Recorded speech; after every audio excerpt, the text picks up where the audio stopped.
and I am VP of Chicago Writers Association and Executive Director of Let's Just Write, an Uncommon Writers Conference. Thanks for joining us today for Cocktails and Conversation. And if you haven't tuned in before, this is a series where we chat with people who have presented at our previous conferences and who will be presenting again when we resume in person on March 19th and 20th, 2022. You can find out more information about the conference and register on our website at chicagowrites.org and clicking on the tab for conference. And I will be getting the link for the hotel, for our block of rooms at the hotel. I'll be getting that this week. So if you've been waiting for that, watch your inbox and I'll be sending out that information soon.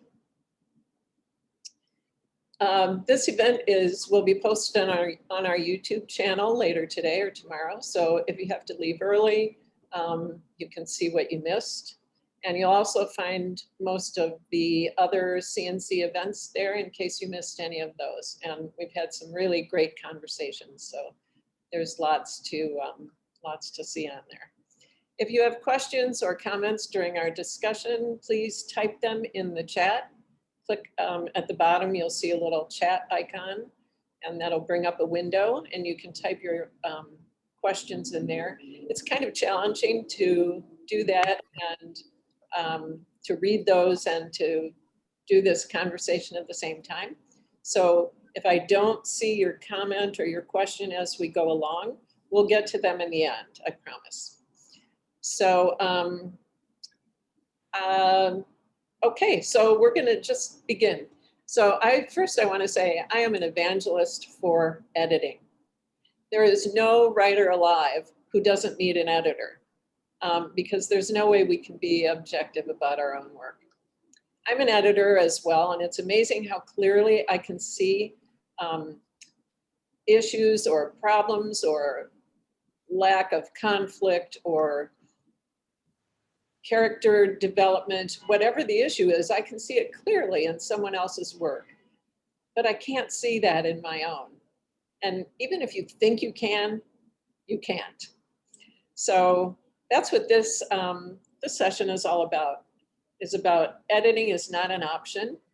And if you want to put out a quality product, you'll find a good editor. So I'm going to introduce my guests who are,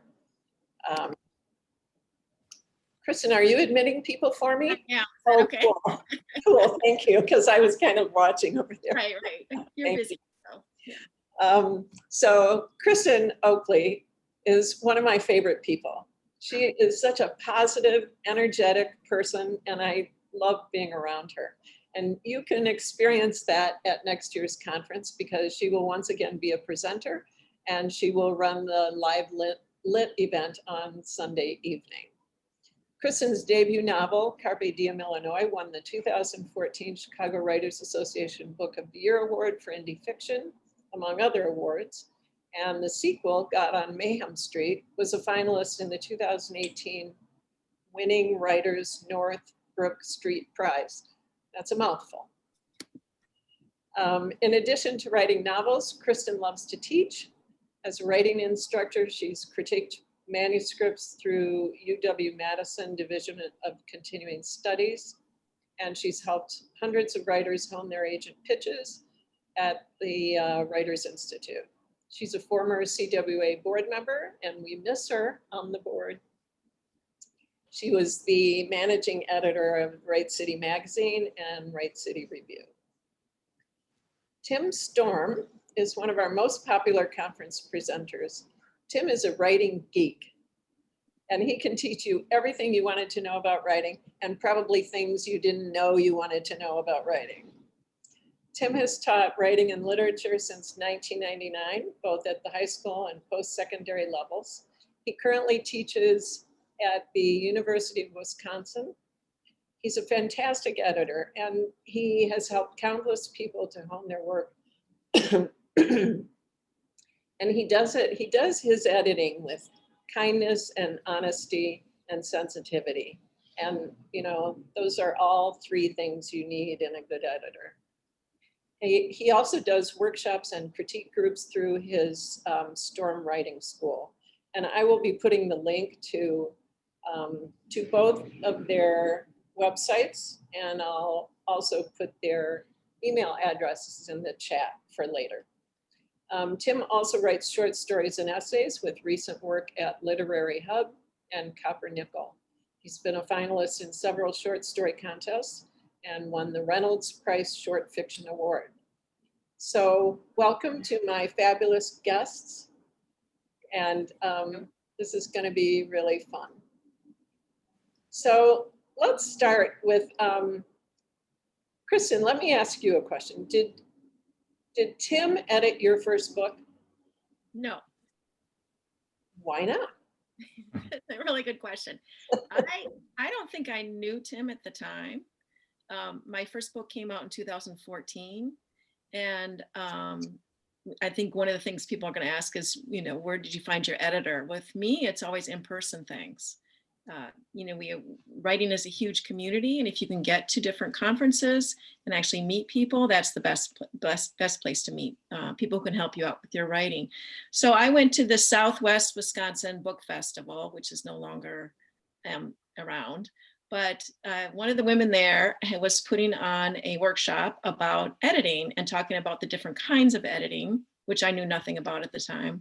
And then I found out she was also a journalist. She had been an editor for the Cap Times for over 10 years and had written all kinds of course, articles and newspapers.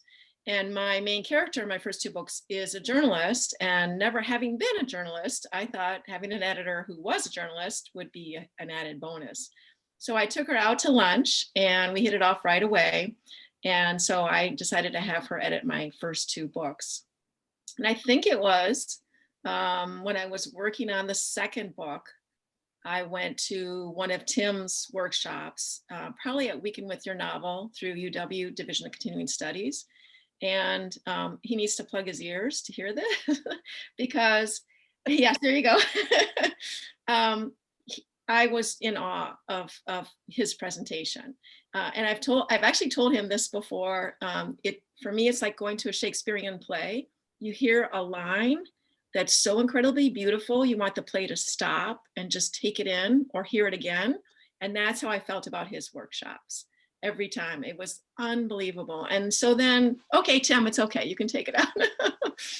So after that, I thought, no, I want him to edit whatever next book I write, mostly because I knew it wasn't just about the book, it was about my career as a writer, and I would learn so much from what he would do dissecting my story, that's the way I wanted to go. So yeah, so that's how I met him, again in person too.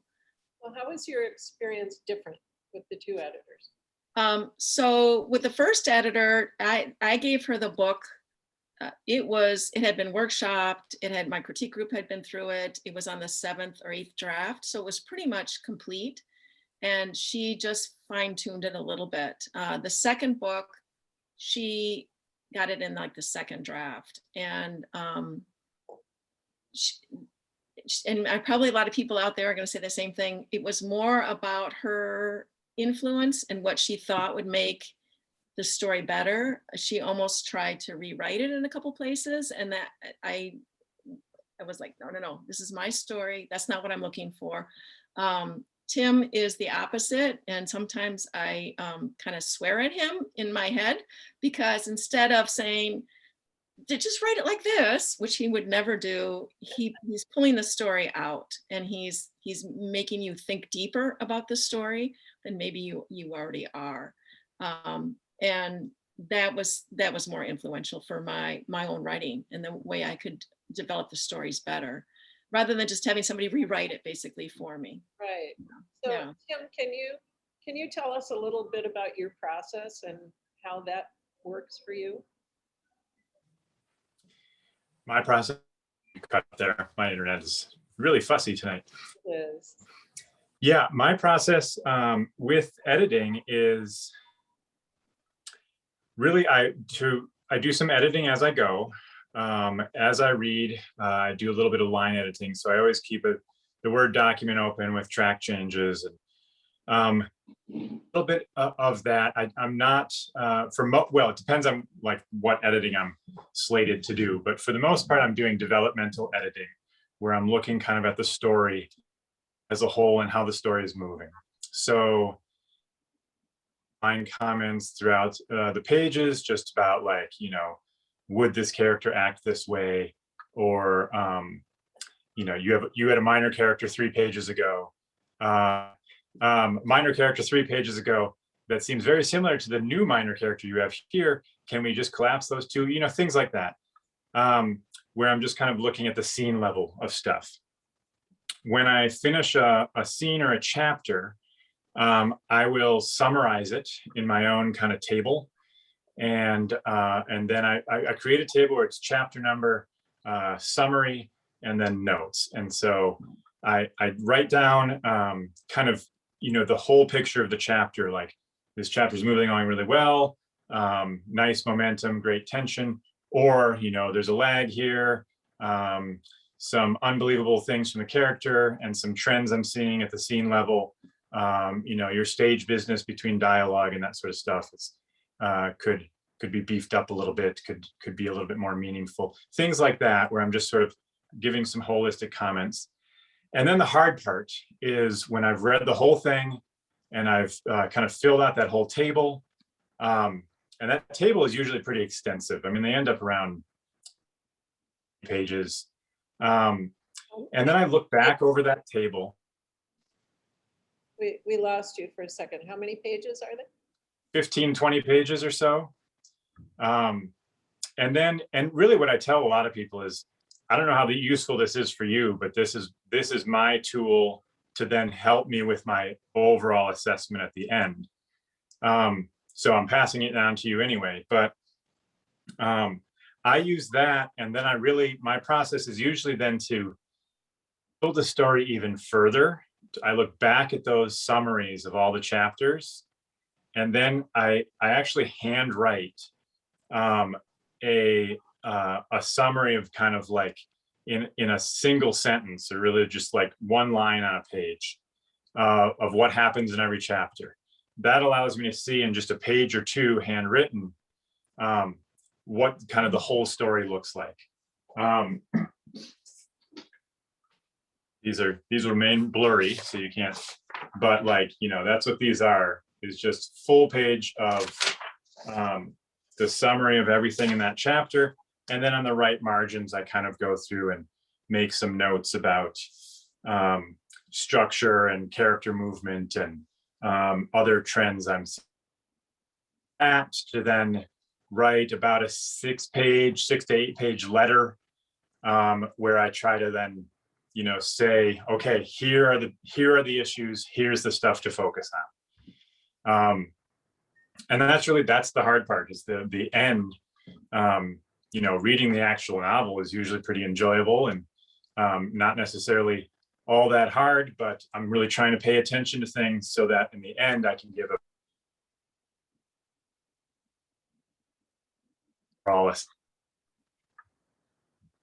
Oops, we lost you. At the end, you can give a useful and practical overall assessment. I'm so sorry, this is so bad. It's fine, it happens. So I'm going to add something to what Tim said. Yes. My first editor did not do that chapter by chapter breakdown where it's a grid with the actual chapter 1, what the scene's about, and what is working and what's not. And to me, his overall assessment, of course, is great too, but that is the best tool for me because, as you know, writing a novel, it's so overwhelming. And then when you get your edits back, it's like, where do I even start? How do I begin? But with the way Tim has it structured, I can say, today, I'm just tackling number 1. There it is right there. This is what I have to do. And it just puts it into bite-sized pieces that doesn't make it so overwhelming. Yeah, it's brilliant. It is brilliant. And you know what? It's something that I try to do for myself. I try to do exactly that, to go chapter by chapter and what's happening and how the character is changing. And I find that so difficult. Right. It's a lot of work. Yeah. Yeah. And it's, again, it's hard to look at your own work and really get to the kernel of it. It is, yeah. Tim, are you ever tempted to rewrite something?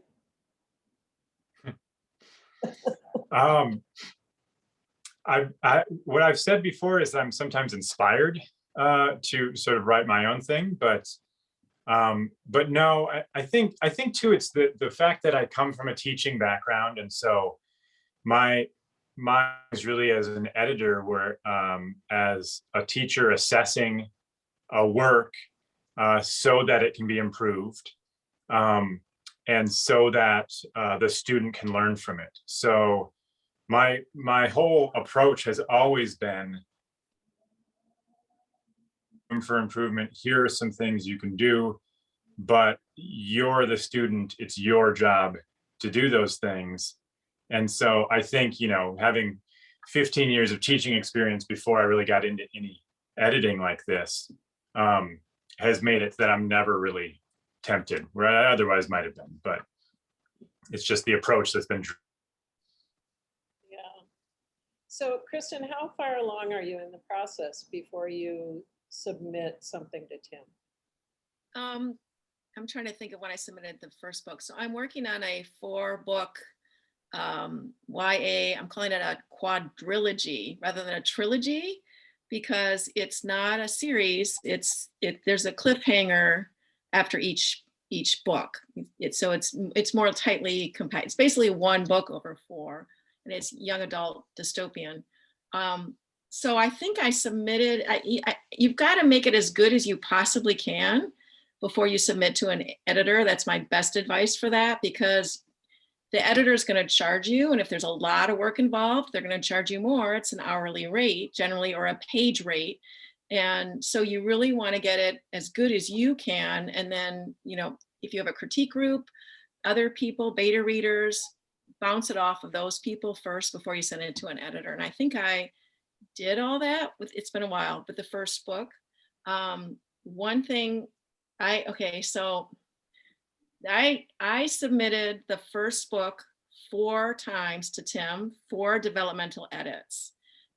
So I spent a lot of money on that. Again, for me, it's a masterclass in writing. So it wasn't just about that one book or even this one series. It's about my career as a writer and how much I can learn from that. But then on the other hand, I was like, this is, if I keep doing this, it's going to be expensive. And the book is, for me anyway, it's pretty complex. So it was hard for me to get to the meat of the actual character, his goals, what he was struggling with. And so then it dawned on me, why don't I send Tim the character arc and the structure of the book in just like 2 pages? And let's go back and forth and critique that for a while till I can actually get a handle on what I'm trying to do with these books. So we've been doing that, and that's worked out really well. Unfortunately, now I say I'm a pantser. I write from the seat of my pants. It's just how my brain works. Unfortunate, because it takes longer, and it takes 4 or 5 developmental edits to get to what you're trying to say. So this is kind of a good combination of that. I figure with the 4th book, which is just brainstormed right now, it's not written. The other 3 are written and are in editing process. But the 4th book, I'm going to write that first draft and then figure out the structure. I tried to send Tim the structure for that, and it was so cliched, and just because I don't know until I actually write it what the story is how it's going to end up, what's going to happen. So I'm going to write the first draft and then send him a structure. He doesn't know this yet, but send him a character arc and structure before then I go into it too deeply and have him send a lot of developmental edits. So that's also something you learn the more you work with an editor. How do we work well together? What happens? How is he inspiring me, and what am I getting what I need from him? Just took us a little while to figure that out. I obviously wanted to keep with him because I was learning so much from him. And this now is working really well. And if you have a good editor, they're open to that kind of thing. And of course, I pay him for these emails, the short structural things we're doing, but he's open to a lot of give and take and feedback and, you know, a beer on the town once in a while. We haven't done that lately, but you know, that's all just a way to figure out how to work with an editor. And Tim, how does that work for you when someone like Kristin gives you material up front, like she's trying to figure out the story arc and that kind of thing? Is that easier for you, or does that help you with you? I'm sorry, I have cat hair all over my face now. I think it's a smart process. Like a plot outline, and so to see the overall arc can really accomplish quite a lot with the holistic kind of view of the story. And you know, so a lot of the structural concerns that come up, and things like, even things like, you know, is this character's action earned in the second half? You know, stuff like that. That you would be talking about anyways with a developmental edit. And I've even had people send me like a very extensive one, like a spreadsheet with like 150 scenes, and I've gone over those, and they're pretty effective, and you know that it takes maybe 2.5, 3 hours versus like 18. So it's definitely a different sort of a different sort of challenge, different sort of task, but I think it can accomplish a lot. That's something I would definitely encourage people to look into. I don't know how many editors do that. You know, I just started, and I'm not even sure who the first person I did that with was, but you know, once I did that, then, you know, I've talked about scene lists with a lot of people, and then just after talking in a conference or from a web article, people have then reached out to me and said, you know, can you look at my scene list? So it's been a pretty good way to give a nice overall assessment without quite the investment. Let me ask you a question, Tim. How do you critique a work that you've read a number of revisions of? I mean, how do you keep that objectivity? It's kind of like, you know, as an author, we read our own work so much that we're blind to anything that's not there or whatever. Yeah, How do you keep that objectivity? that's a really good question. I think, and I'm not sure I've even thought about it much before, because if I've gotten a second or third draft of a book, people don't like redraft a book that quickly when it's a novel. So, you know, you usually have 6 months or a year later or something, you're looking at it. 5 years later. 5 years later, exactly. So that's just step number one, is time, which, I mean, helps anyone, right? I mean, even if it's your own work, give it some time and you come back to it, and then you can see it afresh and anew. So time is one part of it. I think the other is just that way I work, kind of going chapter by chapter. You know, I'm a slow reader, and I don't, in general, like I've always been a fairly slow reader. I'm pretty deliberate about my reading. So I'm focused in on the story, on the chapter. And I mean, I've even, you know, read revisions of things for critique groups, or even shorter work, right? Chapters or short stories, where I've seen something a second time over the course of like 3 or 6 months. And I'll make these comments, and I'll be like, okay, wait, after I make the comment, then I'll think, wait, that sounds really familiar. And then I'll realize, like, oh, I said the exact same thing to you 3 months ago and in this exact same place. And I could probably pull at the dot, but I wasn't aware of it, like on my second edit. I was just like, this is what's impressing me about this. And so I think just kind of that laser focus on what's in front of me right now, rather than, you know, I'm not going to skim it and just say, oh yeah, I know this. Yeah, because that would be the danger. You think that you've read it, and right, since it's been revised, you don't really even know what's been revised. Well, and that is the danger, I think, when I'm revising my own work. I do that even reread it constantly, right? And so like, I look at my own and I kind of end up skimming 10 pages like, yep, okay, yeah, I know all this. Right. But you don't really, like, you're not really paying close attention to it. So If you need an editor, Tim, I'm here. yeah. Well, and it's interesting too, because I asked him, I don't know, a couple months ago, if he would copy edit my books once they were at that point. And he said no. And he said, I'm just too close to it. I wouldn't find the grammatical errors or the typos or whatever. Although periodically I am so bad at commas. I'm thinking I figured it out, but I haven't quite. So periodically, he'll just, because he can't help it, he'll adjust something. But for copy editing, then I'm going to go to a completely different editor for that. Somebody who hasn't read it over, looked it over, they'll pick up a lot more than either Tim or I would. Yeah. Again, that's somebody I know, somebody I've met over the years, personally at different conferences and stuff. Yeah. Yeah, that's a good point, Kristin, because there are different edits. There are different ways of editing. So you might be looking for content editing. You might be looking for just proofreading. You might be looking for copy editing, which is the grammar and the punctuation and that sort of thing. So, you have to be clear what you're looking for at each stage. Right. So, Tim, can you tell us a little bit about your background, how you became an editor? Yeah. Well, like I said, I came to it really from teaching. And so I taught for 15 years at the high school level.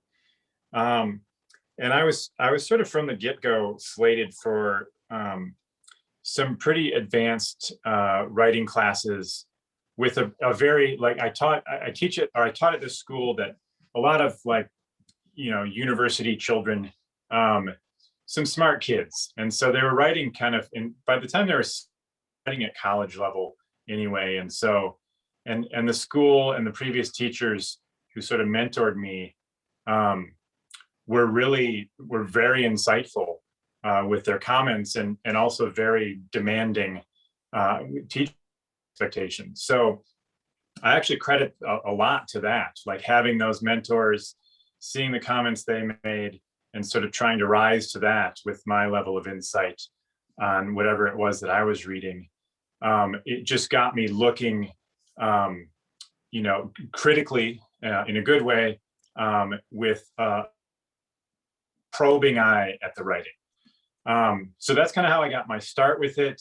I moved on to teaching through UW, got my MFA, taught at UW. And then as people would ask me, like, will you look at this chapter of mine? Or I would be running critique groups. And so kind of taking that same kind of educators, assessors eye to just providing feedback for people. And then I don't remember what the first novel but someone asked and I said, sure. And then over the course of, the first 5 or 6 sort of developed this process with it, and it's taken off from there. And can you expand a little bit on the different types of editing and like what part of it you do? And yeah, there's my dog barking in the background. I'm just going to let her in this room. She comes up here occasionally. Here you go. And she's old, and old dogs, they just say what's on their mind. So will she jump on your shoulder like Bailey? Will she what? Will she jump on your shoulder like Bailey? No, thank God, because she's 80 pounds. That would be quite the burden. What was the question? Different types of editing? Types of editing. So developmental or structural editing, the main thing I do is most big picture, holistic, where you're looking at how does the story work as a whole, from its premise to its build and its towards the climax. And I talk a lot about kind of these 2 elements of momentum, like does it have this momentum throughout? Does it have tension? Is it moving along? Do we want to keep being engaged with this and keep turning pages? And then I talk about emotional resonance, like, is it affecting the reader? Is there some sort of, the job of the artist is to deepen the mystery, Francis Bacon. And then another one I'm fond of is David says that the job of art is to make people feel. So kind of with those things in mind, kind of those bigger picture things, that's what the developmental or structural editor does, is looks kind of at the big picture. I'm looking then at structure, but I don't use any one like specific template like Save the Cat or Hero's Journey or anything like that necessarily, because I've seen enough of these now that I know there are some universals to structure, but it's not any one template that is the one to be using. But I will look at things like, is there an inciting incident? Where is it happening? What's kicking the story off? I've looked more and more, I look at midpoints, and I'm certainly then looking at, what are the various sort of signposts and landmarks leading us to the climax of the story. So things like that. That's developmental editing, and structural editing is because it's often concerned with kind of that overall build towards something, toward the resolution, basically. And then, yeah, there's at the other end of things is just proofreading. And proofreading is usually a fairly finalized story where you're just getting in there and you're looking at spelling, comma placements, just small little errors. Kind of in between those then is, various forms of line editing, copy editing, where you are looking at it for not just the proofreading stuff like spelling and a few grammar checks, but also kind of like the phrasing of the sentences. Is that optimal? Is there other way to phrase things? Is there, here's the way you've structured this paragraph. In this scene, you have, you have the same pattern for these sentences over the course of this paragraph. You have the same for you have an interrupting dialogue tag for 10 dialogue lines in a row, things like that, where you're just kind of getting picky with stuff level. So those are kind of the main ones that I would point out. And Kristin, do you use all those different kinds of editing services? I don't know if I just have done straight proofreading. Usually I get a copy editor that does the proofreading too. And I recommend that the woman that I'm going to use, she suggested I send her 50 pages and she'll edit those and see if it's a good fit for both of us. So I think that's a good way, even for a developmental edit, is just to send them the first even 20 pages and make sure that makes sense to you, that they're a good fit. And also with her, I'll probably ask Tim when I get to that point, whether he thinks I need copy editing or if I could just go right to proofreading. I like the way my rhythm is and the way I use my words and the way I, break up my paragraph. But again, we all think our books are perfect, even before we send it to the editor. So it may need some of that. So I'll really kind of discuss it over with Tim first before I do that. And I'm willing to do whatever to make it as good as it possibly can. Yeah.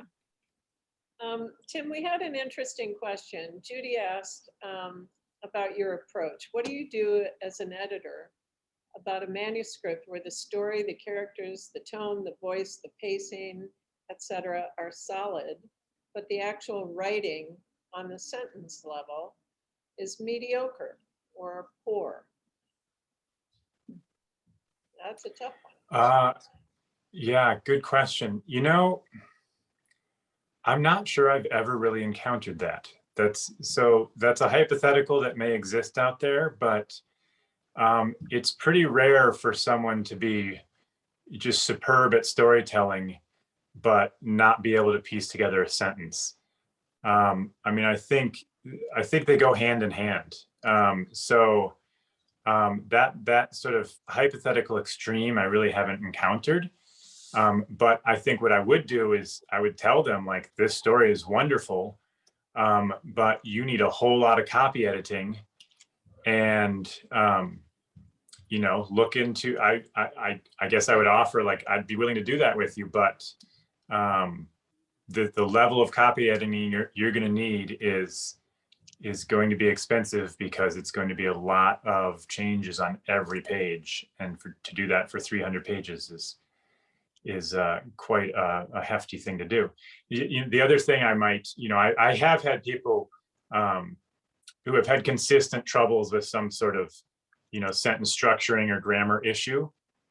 And at that point, what I'll usually do is, especially if I'm doing a developmental edit, is I'll sort of note it in a trend, and I'll maybe look at the first chapter or take one chapter or scene in particular and say, I'm just going to use the next few pages to kind of do a little bit more copy editing and point out, here are all the things that you need to be working on. And I have done that on occasion with people. And then I'll usually say, but I'm going to lay off of that for the rest of this. Otherwise, it's going to slow me down so much that it's going to be sort of ridiculous. So this is what you're looking at. And I actually had one of my MFA instructors, and I'm not sure, honestly, if this was just to save him time or if this was a sort of deliberate pedagogical choice. He would take your 20-page story, and he would be very thorough with the first 5 pages. And then he would say, now I've pointed these things out to you. It's your job to look at the rest of this, but these are the trends that I'm seeing. So basically that sort of thing. Well, you know what? I respectfully disagree with you, Tim. I think there are people who are good storytellers but are not great writers, and vice versa. I think it's really difficult to get that combination. I think I'm a much better writer than I am a storyteller. And so my issues are in the telling of the story. I don't just people who are better at one or the other. I'm just saying, like, I don't know that I've ever encountered anyone who's superb at the storytelling and atrocious at the writing. You didn't mean it quite like that. Yeah. Maggie reminded us that there's another editing process for facts. So making sure the author has the facts correct. And that can be so minuscule. Do you do that kind of editing, Tim? No, no, I haven't done that. And I would add too, there's also sensitivity reading, which, depending on what your project is something that might be worth looking into. But, if you're writing, for instance, from your protagonist is autistic or something like that, you may want an autistic reader to read it and tell you, if you're totally off with a perspective that you don't have, or like, if crossing race or sexual orientation or ability lines, if you have a deaf character, those sort of things. And yeah, fact checking for sure. In some cases, more important than others, historical fiction, and places like, very alternate but realist settings. But I haven't done any of that myself. So I'm going to correct him a little bit. Once in a while, he'll say, is this true? Is this really true? Or, he's assuming I've done my research, which I think is important. Sure. Yeah, in a comment, he'll say, well, wait, what about this? And there'll be a couple of times it's like, yes, I need to look into it a little bit more. But I totally agree. So when I've got something very specific that I'm writing a lot about, I definitely go to an expert in that field, which is, I think, part of a writer's research that you have to do. For my second book that's published, I went and talked to a sheriff of Marquette County because I didn't know if the last scene would actually happen. He was very great. He said, yeah, this is what you've written is Hollywood. This doesn't happen in real life, so then, and Tim wouldn't necessarily know that. I mean, he's not going to know everything about, he knows most things about most things, but he's not going to know everything about everything. And so that's really on the shoulders of me as the writer to make sure I've covered all my tracks. And it's interesting because when I just sent him the second book a couple weeks ago, I went through and I'm like, oh my gosh, I've got to do a little more research on this, this, and this. And I actually went to a cave and explored a cave because I needed to know more about what that's like, what it's, it's been a long time since I've been in a cave. What does it feel like? What does it smell like? What does it sound like when you're there? All of those things. I'm trying to remember the last time I was in a cave. In a while. So, yeah. So Does the wine cellar count? There you go. There you go. So yeah, it's asking too much unless you're specifically asking an editor who's, you're writing historical fiction, like Tim said, in, the 1800s in London, and the editor is an expert in that. Or like my first editor was a journalist. So I would expect her to know more about what that's like in the newsroom than somebody else who hasn't had that experience. Right. Yeah. And I do think, like, I've done things, it's more of a spot checking sort of thing where usually for me, if it's fact checking, it's like, I'm not sure about this because I'm not the expert. Maybe run this scene by someone who has done this thing, right? So occasionally I will come up against something where it's like, I'm not sure if this is right, but I'm not the authority to tell you. So I kind of raise questions for people and then send them out to do the work rather than do that fact checking myself. Yes, for sure. So Kristin, once you get feedback from Tim, what do you do with that? I cry. No, I don't cry. It's a whole process, and I don't think it'll ever change. This is, how many times I've been doing this. The first thing that comes to my mind is he's totally wrong. He has no idea what he's talking about. He's got no clue. And then I set it aside for a couple of days. And then I read it again and I'm like, damn it, he's right about pretty much everything here. I think the hardest thing about being a writer and working with an editor is trusting yourself as the writer and understanding that this is your story, but be willing to change it to make it better. And it's a fine line between trusting the editor to help you make it so that it is the best it can be, but also trusting your instincts but still, this is my story and I want to keep it a certain way. And it takes a lot, it takes a lot of years. A lot of experience. I've come to that. It also takes trust in your editor. So it is a relationship you got to develop over time. And I really trust Tim, and in a big part, because he doesn't tell me how I should write it or how I should change it. He asks questions about, well, why is the character doing this at this point? How does this fit in with their overall changes throughout the story? Those kinds of things. He doesn't do any line editing as far as write it this way or anything like that, which would make me doubt myself a lot.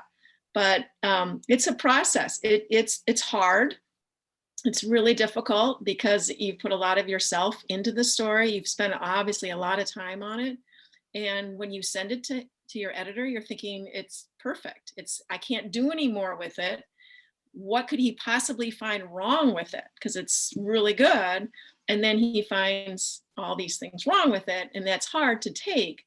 And it takes a couple of days to set the ego aside, to set that aside and realize this is important for me as a writer in my career. And if I really want to make this book as good as it can be at this time, with everything I know and how I can do it, then I need to listen to this outside expert and take into consideration the things he said, and go with that. But then also be strong with, nope, I'm going to keep it this way, but have a good reason for it. We've argued a few times on some things, not very often though, I don't think, but we've argued, and then I've explained myself and he's like, okay, got it. Yes, that makes sense. And part of that is, as I said, it's 4 books and he's only read the first chapter of the 3rd book and the 4th book hasn't been written yet. So he doesn't know where my head's going with this whole process with the story. Right. And so he's questioning a lot of things. And then I just tell him, this is my plan. And he'll say, yeah, that works. Or you may need to work on that a little bit more, that kind of thing. Yeah, it's hard. But then once I get working on it, and as I said, doing the chapters, it feels so much better. It's like it falls into place. so much more once I've gotten his feedback and I've used that, and it's like, this is what I was going for all along, but I didn't realize it. And I just needed him to point it out to me. It's pretty amazing once it all clicks. Yeah, I think that's the most difficult thing Mhm. about working with an editor is you have to be open to what they say. And when you get those first edits back, that's happened to me, Kristen, where I looked at it, I'm like, she doesn't know what the hell she's talking about. You want to tear your hair out and you want to, why am I working with this person? And then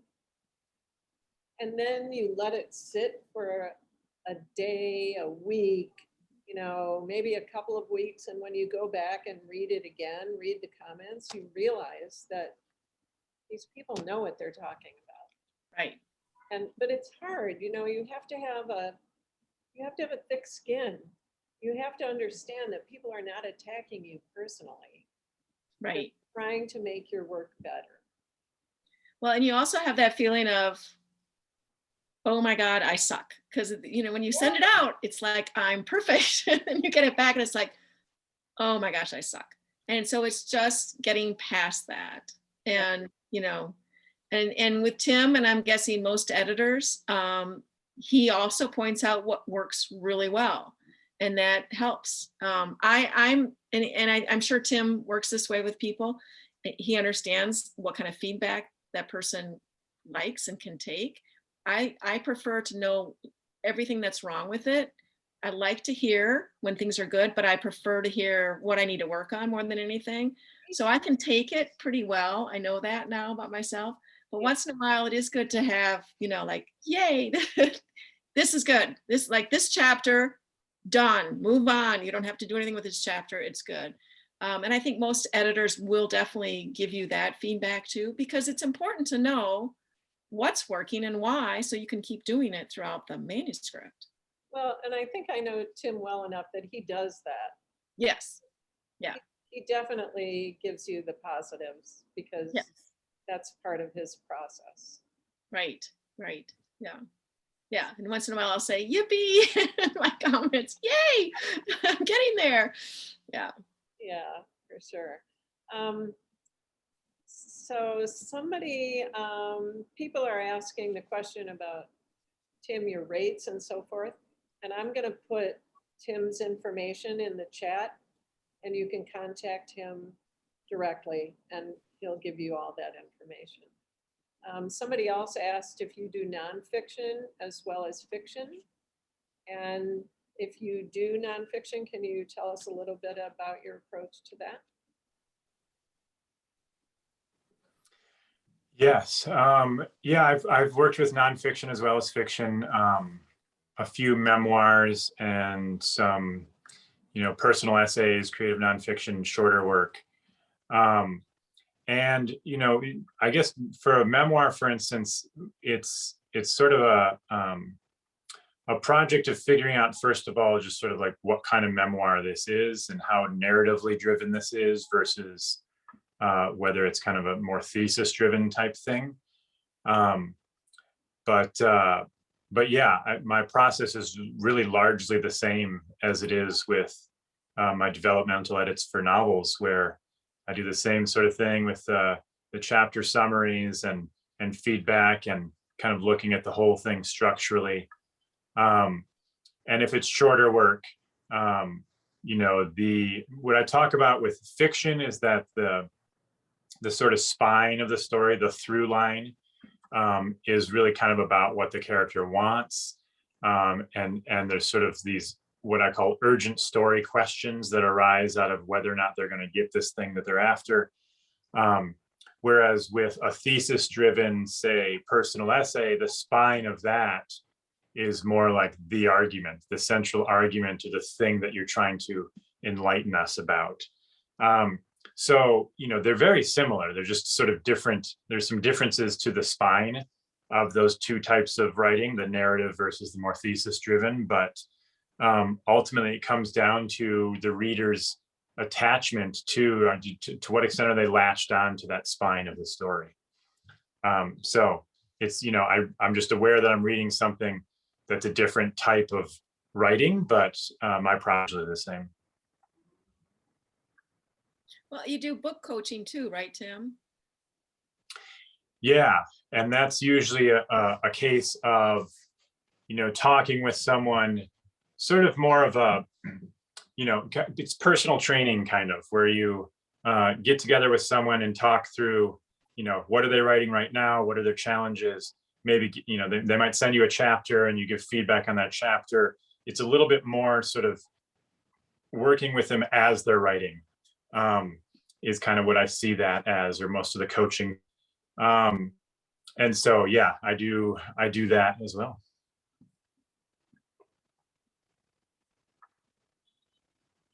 Sorry, I'm putting in your contact information in the chat, so.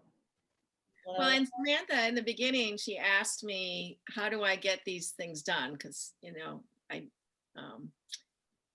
my answer was external deadlines. That's the only way. So Tim is in much demand, and I hate that because he's not on my demand when I need him. So I know that, and I know I've got to contact him.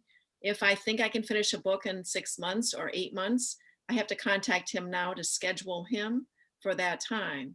So I schedule these edits ahead of time, and I have the deadline, and I have to get him this 3rd book by September 15th. And that makes me do the edits on it and revisions and everything else and get that to him. There's other ways to get that other than just having an editor. You can do that through critique groups. That's how I got my first book written, was every month we had to submit a chapter. So those external deadlines, I mean, maybe there's a contest you want to enter, or a journal that has a deadline to submit your article. Those things can really help to make sure you get your work done. Yeah, and that was in response to my question to Kristin, because she's so prolific and she just seems to keep pumping out these books, and I'm like slogging through mine, and I keep revising, and my creative juices aren't flowing so much these days, but and maybe that's what I need, is some external deadline, which would be really helpful. Tim, do you find some writers easier than others to work with?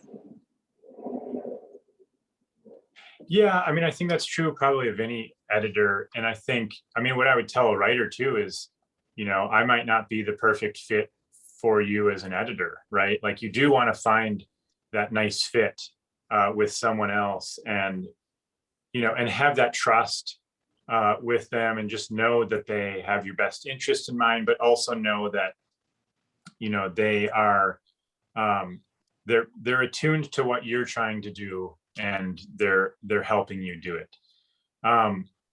So yeah, I certainly find some writers are very easy to work with because it's just, they're very good. And then other writers are very easy to work with because they're just very coachable. Like, it's very rewarding to say, like, here are some of the changes I would suggest. And then they say, okay. And then they send it back, and it's like, wow, you really listened to me, and this is worlds better. And then others are just easy to work with because we just are philosophically sort of aligned about what we want. In many cases, it doesn't matter how good or coachable they are. It's just, hey, we're after the same thing. And like working with Kristin, like it's often, and she alluded to, like, sometimes us having an argument or debate. It's always it's all in the name of, like, how can this story be the best possible? And it's about me saying, well, I have these questions. And then she'll respond, and I'll say, yeah, that's not. Oops, we lost some of that. We lost. If it was, if it was just a friendship, and that's part of the one of the challenges, am I back? If it was just a friendship, and that's one of the challenges of getting like a friend to do editing. If it was just a friendship, I think I would lay off at some point. I'd just be like, okay, yep, that's good enough. but the editor relationship is, I have to tell you because I don't want you to hear this when you take it to an agent, right? I don't want someone after me to say, oh, this is terrible, and like you have these huge plot holes, and like then that comes back to me, and it's like I failed to help them have the best chance possible with these readers who, you know, arguably matter more than I do, right? Right. And have you ever dealt with someone who just did not listen to you, did not take your advice, argued with you? And what did you do? Yeah, I've had that, you know, I've had that fairly rarely, but occasionally I have. In this world of like freelance editing, usually if it gets to that point, what happens is you maybe hear them say, well, I don't know, maybe I'll get a second opinion. And then they just sort of drop off the face of the planet and you never hear from them again. In which case you sort of intuit like, okay, I don't think I connected. And well, I wish them the best. And so I had one writer years ago kind of say something to the extent of like, you know, I think I'm gonna get a second opinion. They actually ended up going to another editor I knew, who then contacted me and was like, funny story. But for the most part, yeah, in this world versus I'm just thinking of like when I was teaching at school, you know, if you had someone who disagreed, you had to hash that out over the course of, you know, the 4 months you're together, and come to some sort of understanding. Whereas sort of in this world, it's like, hey, if we don't work with each other, find someone else, and I truly wish you the best. But yeah, I don't get a lot of art. You don't get a lot of. I don't get a lot of pushback or arguing.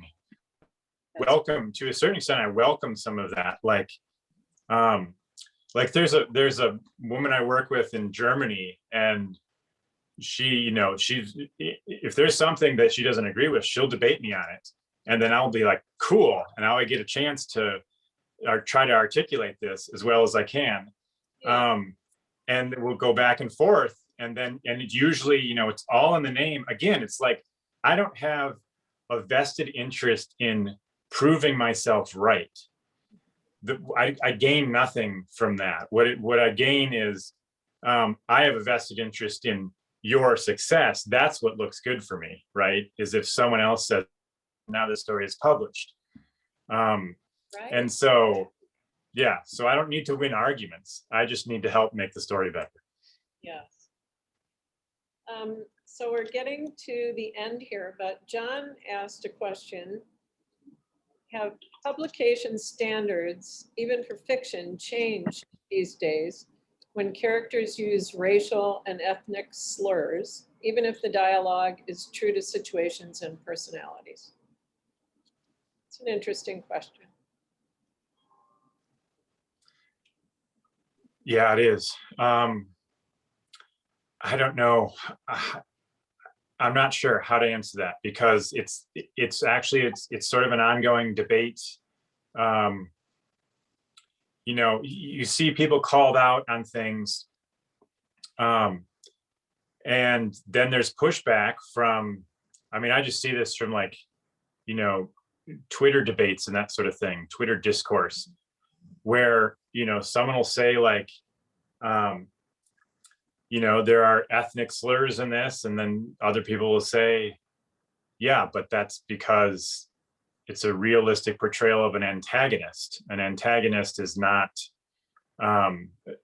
does not get an endorsement from a writer, you know, like, so I do think there's this sort of like, we'll call it Goodreads sensitivity out there, which I think is, gives an impression, and it probably does have some effect on the publishing world, but I think it gives the impression that that publishing has taken sort of this kind of woke culture too far. I'm not sure yet that they have, but I don't know. I'm sure there are some cases, however, where that does occur, and especially with shorter fiction submissions and that sort of thing, you may be getting into some of that. Yeah, yeah. One last question to you, Tim. Do you, well, two questions. Do you do samples for people when they're thinking about hiring you as an editor? I don't generally, because I have a lot of demand, and I'm currently booked out until like February, I think. And so I think that's a wonderful process.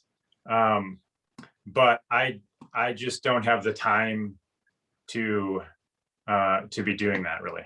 But it's something I would certainly consider for the future, but at this point I don't. Okay, and then Jane asked, is the best way to find a good editor word of mouth or referral? I think so. I definitely think so.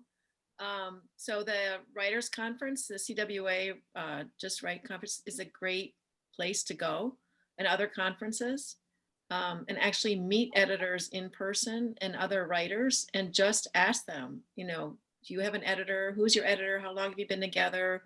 What do you like about them? I think that's the best way. I mean, you can do Google searches, but to actually be face to face. I'm also, so in person, I've met my website lady that helps me. I've met marketing people that have helped me. And I also like that personal, local people I can actually meet in person if I want to. That just, I think, adds a lot for a writer's career. So I would recommend, I know it's been tough the last year to go to things in person, but things are opening up. And even online, some of the conferences, you can still meet people that way. And I would highly recommend that. Yeah. Well, Kristin, that's the perfect way to end Good. talking about the conference. And I hope you all will attend the conference, which is March 19th and 20th, 2022, and it's coming up very soon. And you can find information on the Chicago Writers Association website. So thank you so much, everyone, for attending. Thank you, Tim and Kristin, two of my favorite people. Yay. Guys, Nice to see you. nice to see you too. See you soon. Good. Yes. Right. Bye. Bye.